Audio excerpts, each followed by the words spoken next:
રાષ્ટ્રીય સ્વગણતરી 2027 અભિયાન હેઠળ સુરત જિલ્લા કલેક્ટર તેજસ પરમારે કલેક્ટર કચેરીથી ઓનલાઈન પોર્ટલ પર પોતાના પરિવારની વિગતો ભરીને ડિજિટલ સ્વગણતરીમાં ભાગીદારી નોંધાવી છે।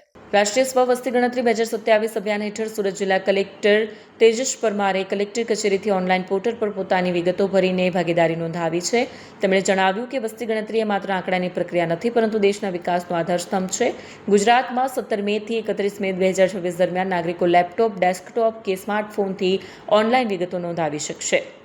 વસ્તી ગણતરીનો પ્રથમ તબક્કો 1 જૂનથી 30 જૂન દરમિયાન ઘરે ઘરે 33 મુદ્દાઓ પર માહિતી એકત્રિત કરશે।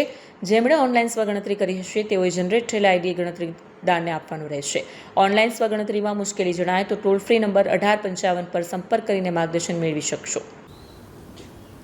નમસ્કાર, આપણે જાણીએ છીએ કે વસ્તી ગણતરી એ ખૂબ જ અગત્યનું એક વહીવટી પ્રક્રિયા છે અને આપણે ભારતની અંદર 1872થી આ વસ્તી ગણતરીની પ્રક્રિયા કરવામાં આવે છે।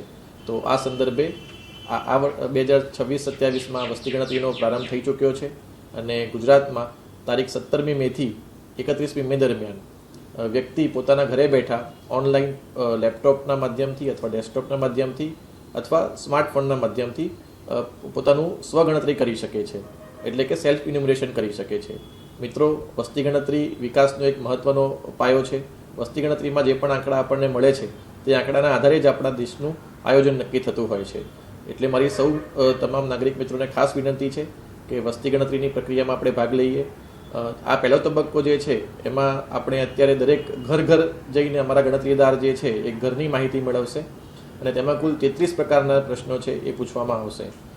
પહેલા તબક્કાની જે કામગીરી છે આમ તો 1 જૂનથી લઈને 30 જૂન સુધી ચાલવાની છે, પરંતુ તેના પહેલાં સૌ પ્રથમ વખત આપણે વ્યક્તિને પોતાને પણ પોતાની બાબત અથવા તો માહિતી છે એ આપવાની એક આ વખતે પહેલ કરવામાં આવી છે, જે અંતર્ગત 17મી મેથી 31મી મે દરમિયાન પોતે પોતાના ઘરે બેસીને મેં અગાઉ જણાવ્યું તેમ પોતાની માહિતી ભરી શકે છે, એટલે કે સેલ્ફ ઇન્યુમરેશન કરી શકે છે। મેં પોતે પણ આજે આ પ્રક્રિયામાં ભાગ લઈને જે અમારા ઘરની જે માહિતી છે એ આજે ભરી છે। ખૂબ જ સરળ પ્રક્રિયા છે અને કોઈ પણ પ્રકારની એમાં આમ જોવા જઈએ તો કોમ્પ્લેક્સિટી નથી। પોતાની રીતે સ્માર્ટફોનની ઉપર અથવા તો પછી લેપટોપ અથવા તો ડેસ્કટોપમાં અથવા ઇન્ટરનેટના કોઈ પણ જગ્યાએથી માધ્યમથી તમે પોતાના ઘરની જે વિગતો છે એ આ સેલ્ફ ઇન્યુમરેશન ટાઈમમાં ભરી શકો છો। જો કોઈ પણ પ્રકારની તકલીફ જણાય તો તમે 1855 એટલે કે 1855 નંબરનો પણ સંપર્ક કરીને માહિતી મેળવી શકો છો। આપણે આશા રાખીએ છીએ કે વધુમાં વધુ લોકો પોતાની રીતે આ ગણતરીમાં ભાગ લે।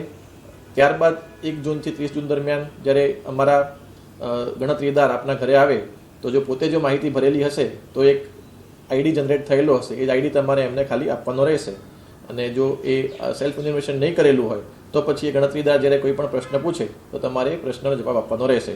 પરંતુ આજે અત્યારે જે મારું સૂચન છે સૌને અને જે નમ્ર વિનંતી છે કે 17મી મેથી 31મી મે દરમિયાન તમે પોતાની જે માહિતી છે એ તમે ભર્યું તો એ ખૂબ જ સરળતાથી આપણે કરી શકીએ છીએ અને એનો ઉપયોગ જે છે આપણે આગળ વસ્તી ગણતરી દરમિયાન કરવાના છીએ। એટલે સૌ મિત્રોને ફરીથી મારી વિનંતી છે।